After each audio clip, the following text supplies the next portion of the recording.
مخلوق کی خدمت میں رہنا یہ بڑی سعادت کی بات ہے۔ حضور نبی کریم صلی اللہ علیہ وآلہ وسلم ارشاد فرماتے ہیں الخلق عیال اللہ، یہ جو مخلوقات ہے یہ اللہ کا کنبہ اور خاندان ہے۔ میرے خاندان کے ساتھ کوئی مدد کرتا ہے، میری اولاد کو کوئی اچھی نگاہ سے دیکھتا ہے، اس کی مدد و نصرت کرتا ہے، اس کا خیال رکھتا ہے، مجھے وہ شخص کتنا اچھا لگتا ہے۔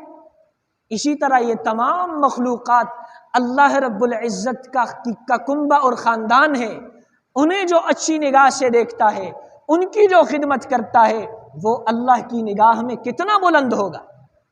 ایک اور حدیث میں سرور دو عالم محمد الرسول اللہ صلی اللہ علیہ وآلہ وسلم ارشاد فرماتے ہیں اللہ فی عون العبد ما دام العبد فی عون اخیہ، اللہ رب العزت اس وقت تک اس شخص کی نصرت و مدد میں رہتا ہے جب تک یہ شخص اللہ کے کسی بندے کی نصرت و مدد میں ہوتا ہے۔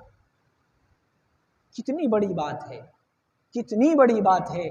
میں چاہتا ہوں جب گھر سے نکلتا ہوں میرے دلی خواہش ہوتی ہے کہ اللہ کی نصرت اور طاقت میرے شامل حال ہو، میرے گھر میں شامل حال ہو۔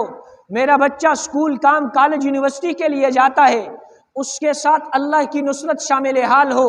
میں گھر بار بچوں کو اکیلا چھوڑ رہا ہوں، میں کام کے لیے 12 اور 8 گھنٹے جاتا ہوں، میرے بعد میرے گھر میں میرے گھر کی حفاظت اللہ کرے، ہر شخص کی خواہش ہوتی ہے۔